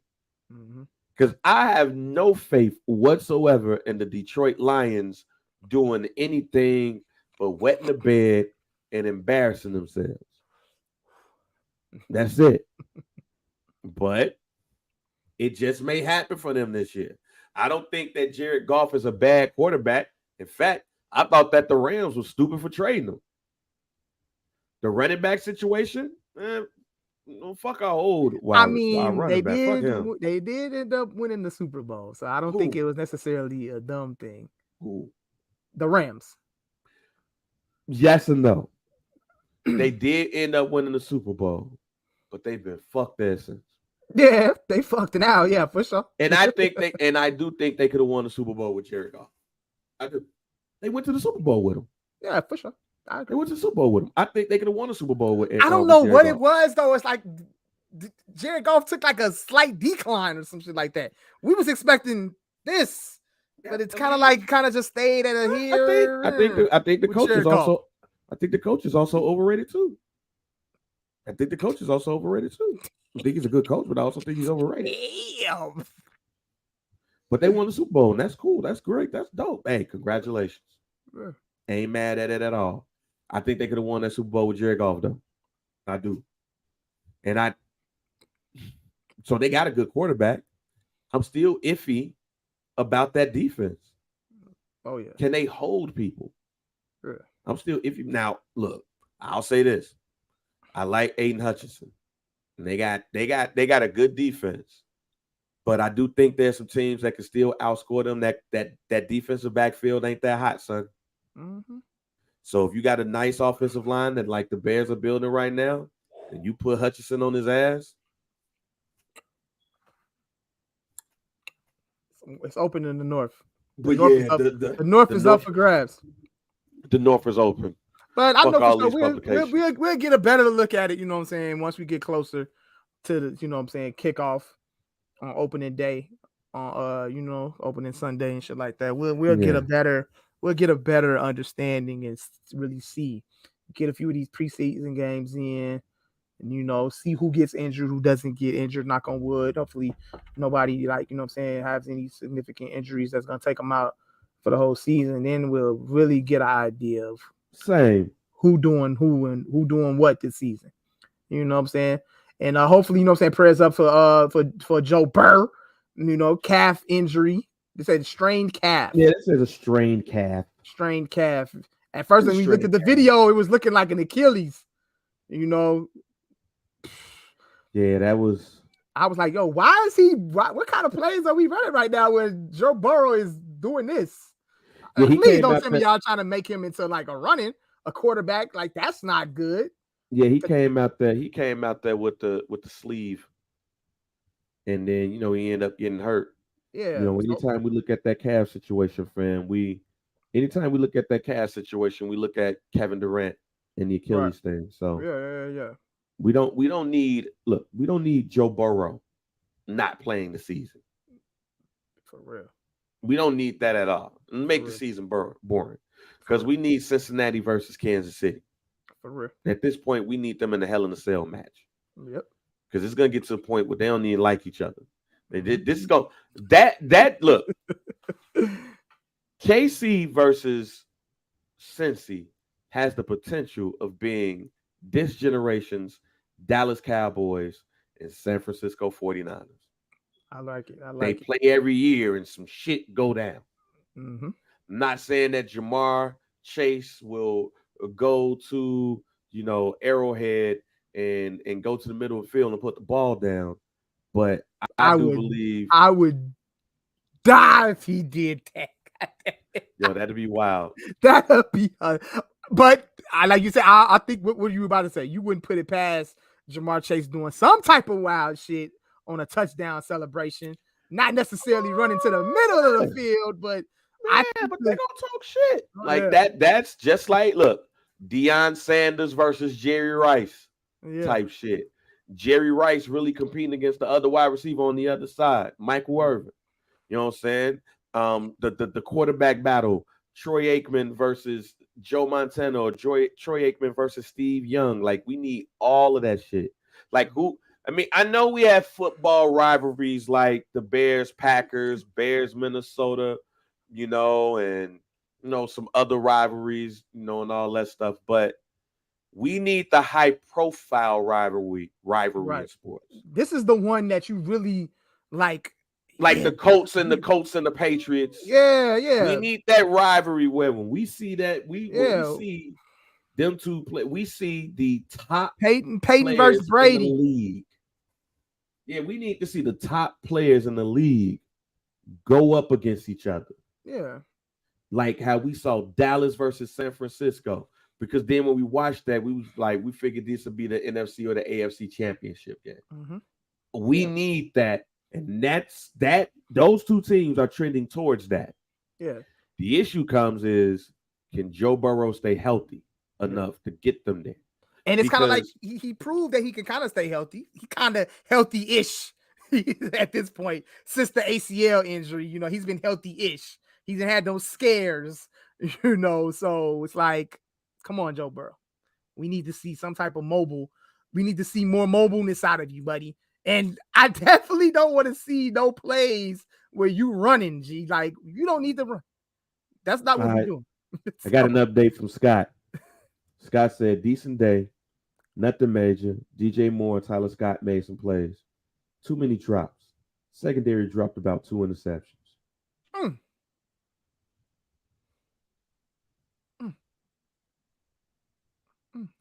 So, hey, we'll see what happens if we continue. Hey, Brando, are you a Houston Texans fan? Brando's he's a straight Houston. Ain't I hope not. They shouldn't be. They gave y'all boy guaranteed money. Where they do that? No, it's not the fact that they gave him guaranteed money. No, you know, guaranteed money, but they gave it all to him at once. They gave it to him up front. I never heard of that before. I never heard that at all. Why they do that? I never heard that at all, too. No, that was the first time I'm like, bro, here you go. Here's all your money. Do he not get a check every 2 weeks? You might suck, but here you go. So for those who wonder what we're talking about, CJ Stroud signed his rookie contract. And it was like what, $34 million? $35 million. $35 million. But they gave it to him up front. I didn't even know they did that. I thought you just like, here's the contract, but you get paid every 2 weeks. You're gonna get paid every 2 weeks, and then you're first to 15th is your check. Direct deposit hit. Bruh. That's like, I wish somebody at the salary I make, I wish somebody would give me that up front. I'm fucking up. I'm fucking up. Hey, I'm gonna give you the bare minimum at work, goddamn it. I'm giving you, baby. What the fuck you gonna do? You gonna take the money back from me? What? Bro, I am. Hey, JR, we need you to do this report. All right, cool. I get to it when I get to it. I get to it. Don't worry. Hold on for a second. Yeah, I'll be right back. What you mean you be right back? We need to do this report now. I'll get to it. It's happy hour. They gave it to that. They gave that man that money, his money now. That is hilarious. Now. Them niggas is like, yo. Hey, check your cash app. They cashed out that man $35 million. I just really wanted to make sure that I wasn't tripping, bro, because I've never actually seen anything like that, bro, ever before. A player in any sport getting paid all of his money up front, G. That shit's crazy. I don't matter. 23 million of 36 million up front, bro. Still, that is for a rookie quarterback who has not taken a snap in the NFL. That is absurd. Absurd, G. Absurd. I don't know how this works. Is it like does his money not count against the cap or something? That shit's crazy to me. Because like if he got all his money, can you trade him? Somebody have to explain. We need like a Schefter. Yeah. We need a Schefter. We need some more details into that. Need more details into that contract because we need a capologist on the show. But yeah, Brandon, I was just curious. I need to know if you were still Houston or not. Like, I mean, with the Texans. He shouldn't be though. I know you used to do everything else, but I didn't know where you were on the football side. I didn't have this in my notes, but I do have a question because of what you just said. Yeah. What market should not be a fan of the team in a market? Like, if you look at all of the markets that have sports teams, okay, which team you can look at and be like, oh, y'all ain't got to be fans of them niggas? Like, who really sucks? If you're an Oakland A's fan, it's okay to be like, it's okay. I'm good. Y'all should be actually happy that they probably going to Vegas. You know what I'm saying? It's all right. You ain't got to claim the Oakland A's, G, because they are horrible. Like, and Brando just said the team that I was going to say. The Like, Commanders. you're not a Washington Commanders, It's all right. Redskins, You don't have to claim Washington that football shit. team. You don't claim them. Don't claim them. Yeah, it's all Like, right. or maybe you could claim them now because they got a new owner. But like, if it was football, it's between the Houston Texans or the Washington Commanders. The Washington Commanders, like, here's the thing. The Washington Commanders situation is so fucked up that they're probably going to change the name next season. They're probably going to get a whole new team name. and as a Cowboys fan, and their rival is the Washington football team. Yeah. If I'm the Cowboys, I have to be looking at this like, who the fuck? Who are our rivals now? Yeah. Like, who do we go up against? Like, who do we care about? Because we used to care about the Redskins. And that's Commanders. They're gonna be fucking around and be the Red Tails. Like who are we worried about in this case, fam? If you were in DC and you like, man, fuck the Washington Commanders, I wouldn't even be mad at you. Same thing with the Houston Texans. Okay. The Houston Texans is so, and there's no diss to you, Brandon. I'm just saying, but like the Houston Texans, to me, I don't give a shit about the Houston Texans so much that I was more excited that the Houston Oilers throwback jerseys came back. And I think everybody else was too. But it's like, man, I know we fuck with CJ Stroud, but wait a minute. Is them the Houston Oilers jerseys? Oh yeah. Oh shit, we copping. I mean, excuse me, I just fucked that all up. We care more about the Houston Oilers jerseys than we actually do that the Tennessee Titans is going to be wearing. Then we care about the Houston Texans. Yeah. Who the team is from. They can't keep the name. That's fucked up. That's how bad this is. Yeah. We care more about the Houston Oilers jersey than we care about the team that's in Houston. That's what I meant to say. Yeah. But yeah, that. Why should we care about the Texans, Brandon? And it's so crazy because just like 3 seasons ago, you know what I'm saying? Freaky Sean had them in the playoffs. Yeah. You know what I'm saying? With D-Hop and everything. Like, nigga, they dropped that video with the alternate jerseys the Tennessee Titans did. Took all the air out of anything the Texans man had. All of the air. Man. All of it. That decline. Y'all dipped quick, bro. when it came to popularity. Y'all actually had something with the Texans with Freaky Sean and D-Hop, G. And then that shit just. If I'm the Tennessee Titans, when you play the Houston Texans, you wear that jersey. Wear that jersey. Wear it. Mm-hmm. Wear it. Telling you. Wear it. Watch the reaction of the crowd. They gonna think Bud Adams came out there. They gonna think that Earl Campbell came out that bitch. Warren Moon, Haywood Jeffries, Curtis Duncan, Lonzo Highsmith. Watch. They gonna think that. Like, damn, which team should we rooting for? Just all because that damn jersey. Yeah. Which is one of the greatest jerseys of all time. That jersey? Oh my. Fuck the Texans, man. Fuck them. Fuck them. We don't give a damn about that shit. We don't give a damn about no damn Houston Texans. We care about them Oilers jerseys more than we care about the team that's currently in Texas, Houston, Texas. That's wild, Mike. Crazy. In baseball, yes, it's definitely the Oakland A's. Yeah, G.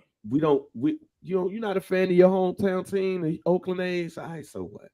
You could be a team of somebody. You could be a fan of somebody else. It's cool. You could be cool. Like you could root for any team, other team in California, the Dodgers, the Angels. You know what I'm saying? The relevant teams in California. It's cool. Yeah. You know what I'm saying? It's like you had that one person that man, you should be a fan of your hometown team, not the A's, nigga. Not the A's, goddamn it. And in hockey, like, I know I don't watch hockey or pay attention to hockey like I used to, but why is there a team in Phoenix? Like, why is there Arizona Coyotes? Oh,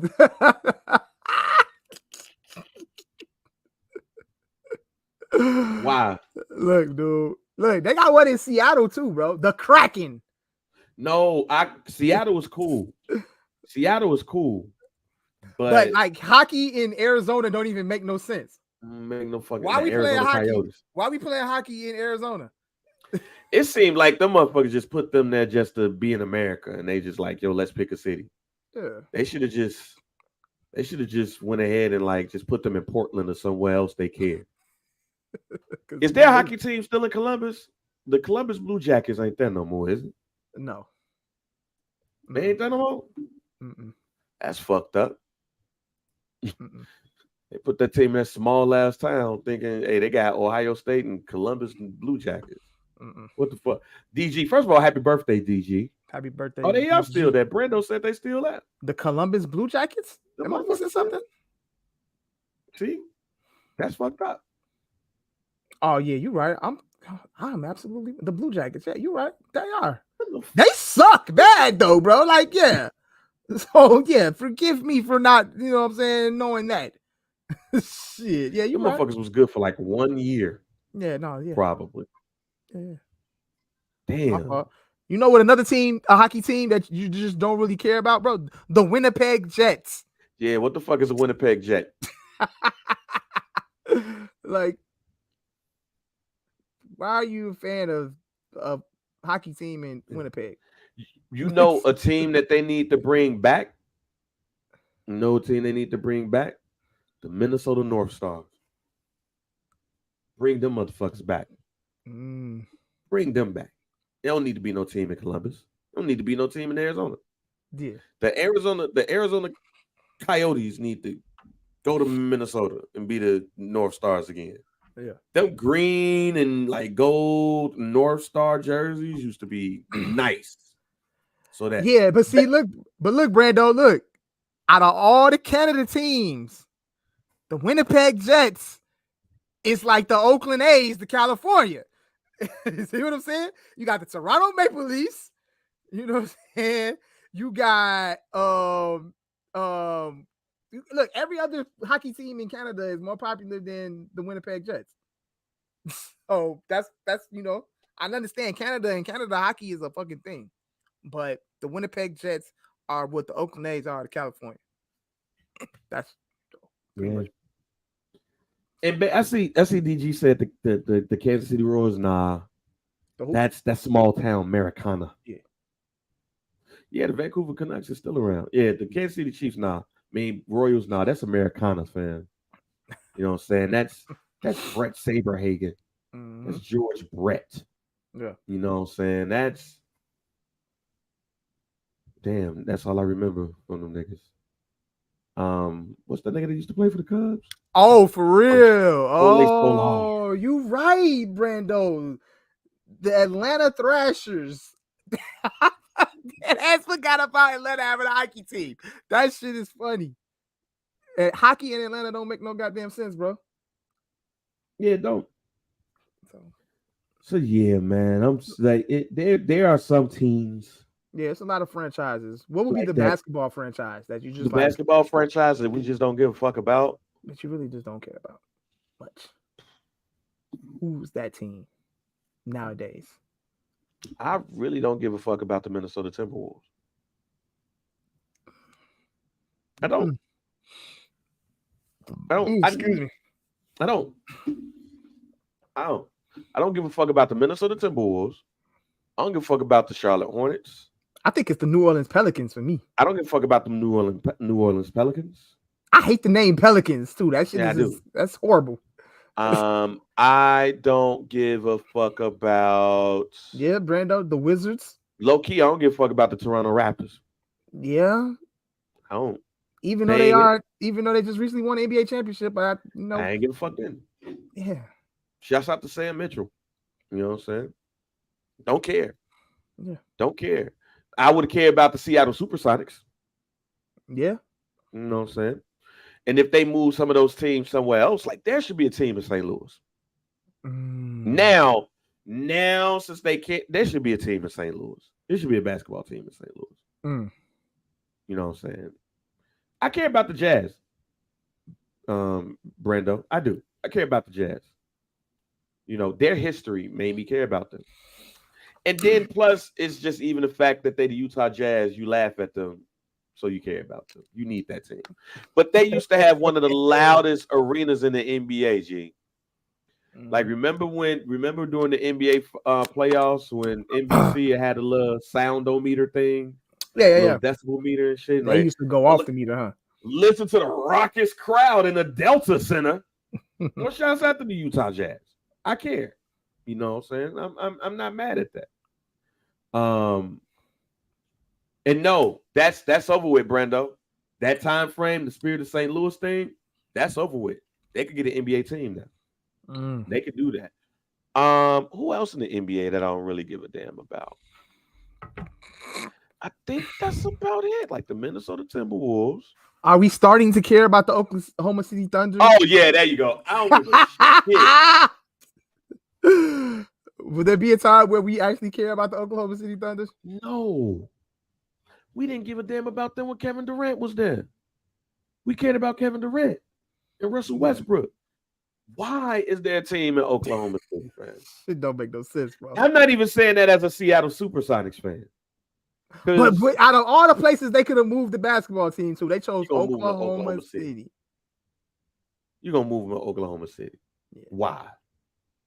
Why? I ain't saying they should. Like my little cousin's out there, I think my little cousin moved to Oklahoma City. Oklahoma City is similar to like Minnesota and other small towns that you can try that in, where, you could go be a GD or like a vice lord in these cities. Like you can make your own set in these cities. That's why I feel like Oklahoma City is ripe for game banging. Like you only go to places like Oklahoma City, Topeka, Kansas, Minneapolis, St. Paul. You only go to those places to become like chiefs. Like you start blessing people into your gang. That's the only reason why you black can go to those cities. So Jason Aldean should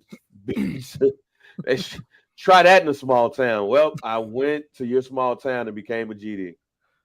Everything's all right. Yeah. I'm okay.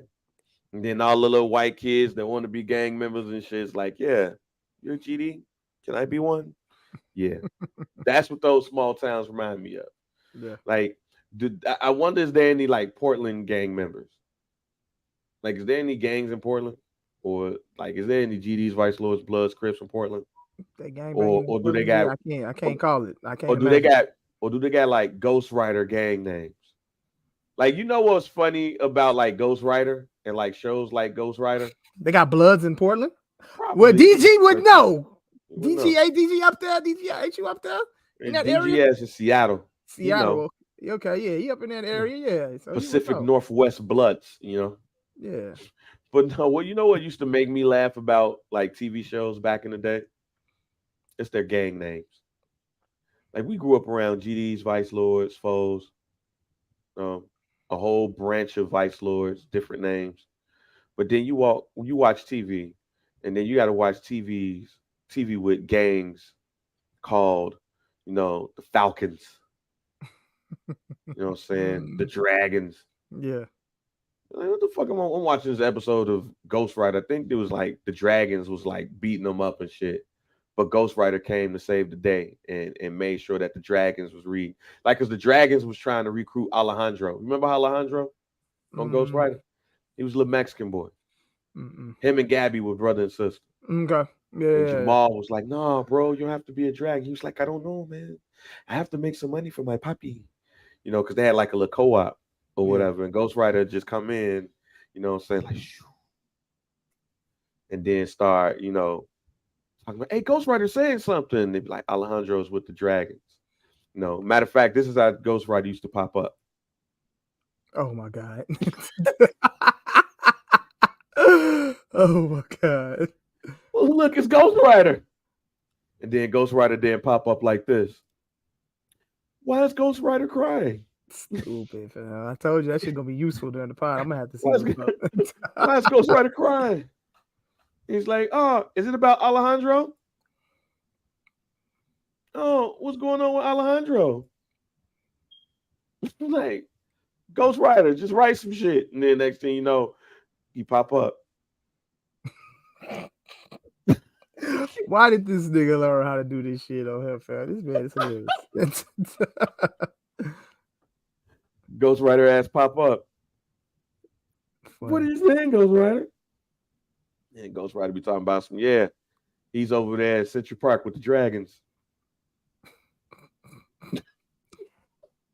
Y'all should have never get this nigga electronics. But nah, man. I'm just saying they used to make me laugh about like some of the TV shows back in the day.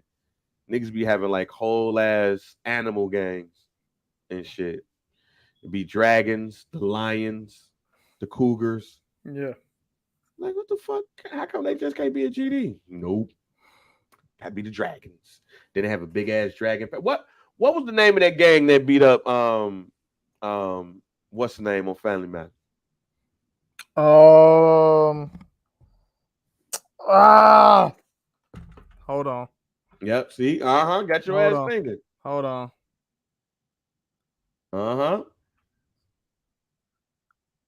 Oh, they were called the Dragons.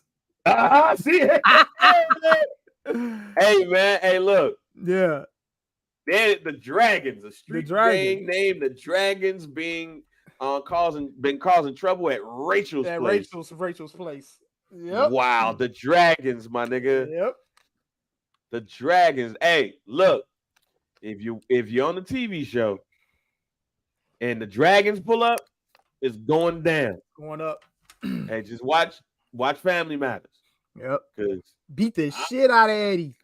Eddie ass got his ass beat. Not by Vice Lords, not by GDs. Yeah. Not by Latin Kings. The Dragons. Dragons. Black gang members called the Dragons. Goddamn it. But wait a minute. Do you know who the name of the gang leader was? The gang leader's name was. Hold on. His name was Chain. Not a Chicago player. Not a Chicago player. Funny as hell. But then they whooped that nigga ass though. Walked up in there. And Rachel was like, "Oh my god!" Then fucking Urkel went undercover, tried to fight the gang and shit. This was before he was turning. This is before he was turning into Stefan, right? Hey, yeah. Oh hell yeah. Hey, but remember, now go ahead. Really, I fell on my house keys. Look, why don't you guys just haul it out of here? And what if we don't? Then I'll have to get two. What's going on here? Well, hello. Ain't that buddy right there? My name is Chain. Chain. Chain what? Just Chain. You know, like Sting, Gerardo, or Madonna. Sometimes one name says it all. Yeah, like Jerk. Yeah, man.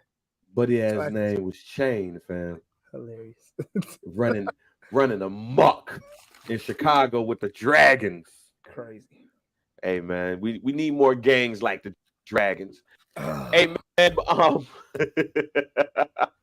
hey man, hey, shouts out to Family Matters for giving us good wholesome television though. Facts. They did give us some good wholesome television, and we appreciate y'all for that.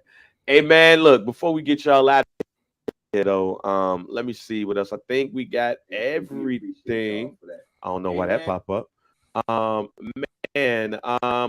We do got one more thing. I don't know what Paul Pierce got against Dwyane Wade. I don't know what everybody got against D Wade. They picking on D Wade right now. Everybody on his ass. They on his ass right now. Hey, my man about to get inducted into the hall, and they on his ass. Yeah, like this is like really weird timing that everybody is dissing. Yeah, dissing Dwyane Wade. You know, Wade catching just random strays, bro, out of nowhere. Jeff Teague said that Harden is better than him. Paul Pierce said that you put him on Miami and they would have won chips. Which one is right? Or the closest to being right? No, can't say either one is wrong. The James Harden shit is completely false. Okay. Get that shit the fuck out of here, okay? Jeff Teague, I'm fucking with you, fam, and everything you're doing on the podcast. Keep giving us those stories. I love it. Keep telling the stories, bro, because you tell them in a very, great way, funny way. You bring all the energy and the laughter, the humor to the stories. So keep doing that. But that comparison or that opinion is get that out of here. But the other one, though, I get what Paul Pierce is saying. Now, would he have won a chip? You know what I'm saying? Pretty much like if you swap them. All right, look, check this out. I'm gonna say this. Put Dwyane Wade on the team with KG and them. They not winning just one ring. They winning 3. At least. I say that. But see, here's why I'm with you. James Harden is not better than Dwyane Wade. But here's why I disagree with y'all about the Miami Heat Boston switch. What do you mean? Like, okay, what do you disagree with exactly? So Paul Pierce basically said, if you put me on that team. Which team?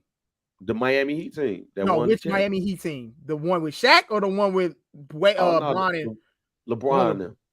Yeah, he's winning the championship. Sure. They're winning every season. They win the first one. They're winning every season that LeBron James and Paul Pierce is on the same team. So they winning the one against Dallas, and then they winning the one that they lost to against the Spurs. San Antonio. Yeah. Yep. They winning that one. And they winning the Dallas title. Okay. See, what people fail to remember is the second finals appearance, the first chip, is when Dwyane Wade started to break down. Paul Pierce ain't started to break down until late in his career. Yeah. So you put that Paul Pierce on that Miami Heat team, if he's the third person that comes there, they ain't losing. They winning 4 straight. Okay. And somebody might bring up the Dallas series. I can agree with that. Paul Pierce is going to be extra aggressive in that series. One thing that you're not going to get is a soft Paul Pierce. Body might be soft because he's fat. But on that court, he a dog. Oh, excuse me. Dwyane Wade, you put that same Dwyane Wade on Boston. Dwyane Wade is not playing because he's hurt. Dwyane Wade started to break down. So Paul Pierce ain't necessarily wrong. You put Paul Pierce against and Prime Shaq together, they better win. He ain't wrong on that. But where he's wrong at is if he's better than Dwyane Wade, which he's not. But I'm not mad at him. Because did he say he was a better player than Dwyane Wade? He said that. Well, if I read the internet, which they sometimes lie, he said that he's a better player than Dwyane Wade. That's cap. Now, I'm not gonna use all NBA first teams and shit like that because we know back in that day it was position based, and Paul Pierce is not getting NBA first team over LeBron James. They both play the small forward position. So it's not going to happen. So, no, Paul Pierce is not getting first team all NBA fam over LeBron James ever in his life. So take them seconds and thirds and call it a night. But, again, I'm just going to stick to them championship teams. And I know that LeBron James had to carry them Miami Heat teams after that Dallas loss. Because Dwyane Wade ass was hurt. Shit. The knee hurt. Can't play all these games, Jack. Can't do all these back-to-backs. Can't do it no more. I need you, fam. Imagine, I'm not the biggest Paul Pierce fan at all. I'm sorry, I'm not. I think dude is a tweak. But that tweak can ball. Yeah. And when he get hot, oh boy. So you can't tell me him and LeBron James and Chris Bosh is not going to win 4. You can't. Okay. They're going to win 4. And easily going to win for. So, but Dwyane Wade is the better player overall. And the last thing we have, and yes, Brando, we was on it. Hey man, the niggas is out. They niggered up the best fight of the year, fam. Or possibly the super fight. They niggered it up. I'm so disappointed at Bud Crawford. And not necessarily Errol Spence, because he was basically just watching his family. But he just need to control his family, tell him to shut the fuck up. But they really niggered this heavyweight championship fight, man. I am so disappointed. Oh my god! If y'all was gonna do this shit, man, y'all should just go fight in the alley, fam. Can't give us nothing, huh? They can't give us shit, fam. God, I was so embarrassed for black folks watching this goddamn shit. Bud Crawford talking about Bud Crawford, it could get violent in here. Fam, why? Why here? What happened to the days of goddamn Marvin Hagler and Sugar Ray Leonard, fam? Yeah. Where you could talk shit and not basically, say we could get the shooting in this motherfucker. It's a boxing match, fam. It's not a gang fight, but and Errol Spence like, yeah, see, this is why I'm gonna beat him right here, because he's not even paying attention. He angry. Like, I'm gonna just get him off his square. That's why I'm gonna lose. He's sitting there. Errol Smith sitting there like, hey man, this is gonna be a great fight. This is gonna be iconic. Bud Crawford. Fuck you, nigga. Like, what? You white people you in front of? Am I tweaking? You saw the shit. Yep. Am I tweaking, Mike? Not at all. Just niggered up this goddamn fight. We got to do better. We gotta do better. Don't bring the hood to this shit. If y'all want to, if that's what we doing, just be Mike Tyson and Mitch Green. And just bring a camera. Go be Rocky 5. Mm-hmm. Come on, man. Be semi-professional. At least be semi-professional. My man really was just like, hey, they gotta go there, We is talking about boxing, fam. This is the whole reason why we put on the gloves. To get away from that type of shit. Right. That's why we put on the gloves in the first place. The whole reason why your motherfucking ass, they sent your ass there. And my son's bad. Box. Turn his life around. Come on, fam. Like, why? Why are we niggering up this? Why are we niggering up our Sugar Ray Leonard versus Marvin Hagler? Hilarious. Not uncomfortable them white people was up in there. But bang. Oh shit. With all that being said, who you got? All right, man.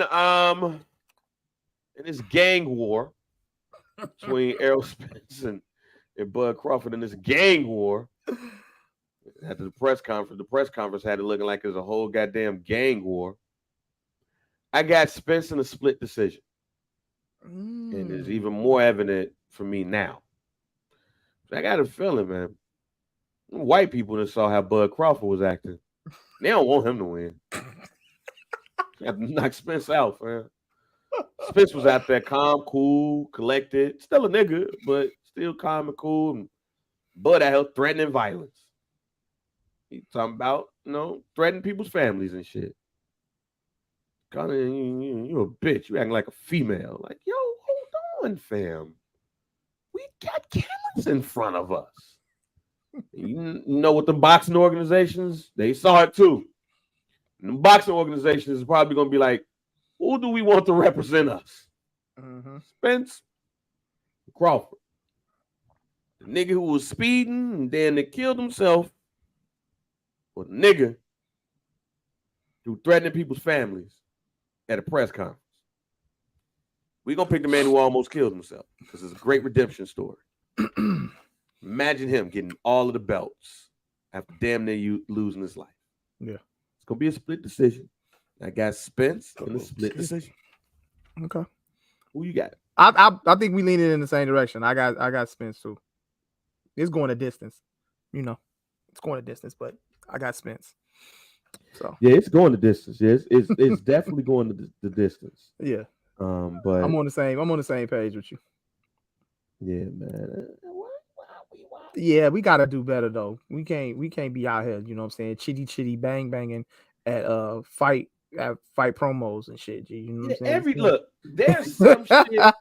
There's some shit at press conferences that don't need to be at press conferences. That's one of them. Yeah. And my man Brian Custer, who's the host, he was hosting the press conference. He be on Get Up sometimes. Mm-hmm. I saw his face. He was just like,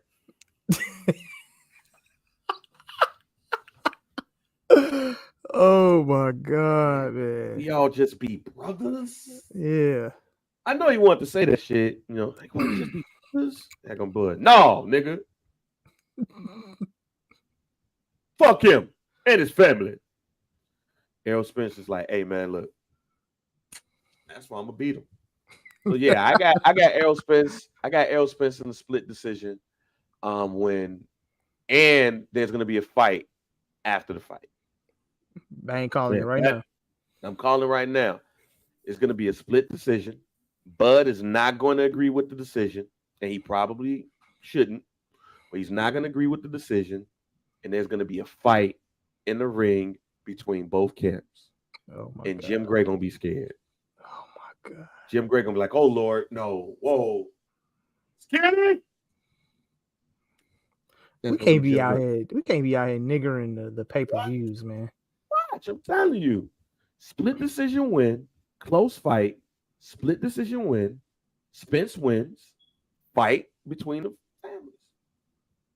They better not. Y'all niggas can't separate. Y'all over there, y'all over there. But watch. It's gonna be a fight at the end of the fight. We gonna come back to this next week and y'all gonna see it. Where you watching the fight at, Mike? I don't even know, bro. I'm going, send me the link, nigga. Bootlegging this shit. I'm ordering the fight. Oh, you gonna order the fight? I guess we at Bang Crib then. Fuck you. Let me slide up the Bang House then. See, I'm gonna tell the wife. Yeah, I might go to Bang House. Slide on over. Come to the far out reaches of Clinton. That's a bet. You know what I'm saying? We'll see what happens. Hey man, you got any hot takes? Nah, man, we good, Joe. You know what I'm saying? Just don't try that shit in a small town. Dang said it. Hey, you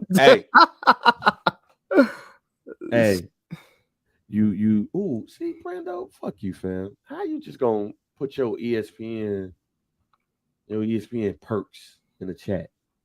Debating on going back to the office to watch it. What, they got like the big screen or something? Like the big, huge. Man, he work at the Worldwide Leader. I know, but like, so you go to the office. I'm about to go to the office to watch the fight, man. What, they got 100-inch TV in there or something? Got a whole goddamn wall. Oh, wow. Got a whole goddamn wall. My whole office room is the TV, front to back. You know what? I got a hot take. Yo, the Los Angeles Angels are dumb for not trading Shohei Ohtani. That dude not coming back to play with y'all, bro. Nah, he ain't. He gone. They naive for thinking that they gonna make a push for the playoffs. See, they go fall right like a game or two behind in the wild card spot, G. And Ohtani is gone. And shout out to Ohtani. The man threw a complete game shutout, one hit complete game shutout, and then in the next game hit 2 dingers. Shohei Ohtani really different. And the Angels think that they're gonna be able to keep him. Yeah, they praying, fam. They should have traded him and Mike Trout. Yeah.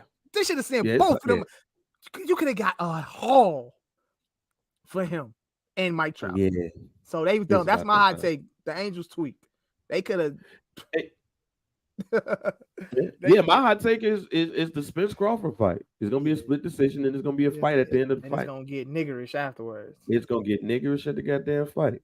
That's all it's gonna be. It's gonna be disappointing. It's gonna be an embarrassment. Stephen A. Smith gonna be on ESPN talking about this was an embarrassment to the black community. Boxing. It was a black guy. It was too. We were waiting to see this fight for some time. We thought we was never gonna see it. We see it, and then this is what happens. This is an embarrassment to the culture, to the boxing, and something has to be done about it. And Bud Crawford gonna be suspended for a year.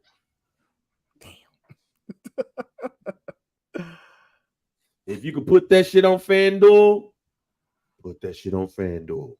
Yeah. Close us out, Mike. Hey, all right, hey, no Some Dude Pod next week. I'm gonna be in Detroit at SummerSlam. So damn, that shit is next week. SummerSlam is next week, yeah. So I'll be in Detroit. Fuck. I got all about it. You ain't get your SummerSlam tickets yet, did you? I mean, your Survivor Series tickets? No, I haven't got Survivor Series tickets yet, but we looking into that though. So wait on me, fam. I got you. Go. All right, bad. Just let me know. I want to go.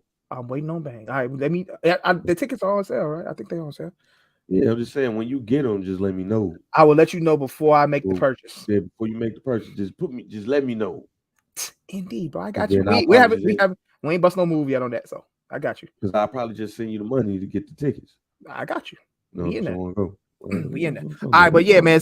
Some Dude Pod, man. Break, like, subscribe. IG, Twitter at Some Dude Pod, at Mike B_CHR, at JR Bang. We on Twitch. We on YouTube. The What Digital. Search it on YouTube and Twitch. We on Facebook. At Some Dude. Facebook group hashtag Some Dude Pod. Hey, fantasy football is locked in. We got 3 leagues. 3. We up to 3 leagues now. It's true. 3. I got 3 of them. All it popping, fam. It is full. 3 leagues now. Brando, I can't believe you didn't even want to get out with us, bro. I think I asked Brando, did he want to do fantasy football, bro? Like legally he can't because legally he can't. Legally, that might have been a legal thing. Okay, yeah. I think I could have sworn I asked him, like, yo, you want to be down? But yeah, other than that, though, man, y'all already know, man. I Mike B. That's JR Bang. This is Some Dude Pod, and we gone.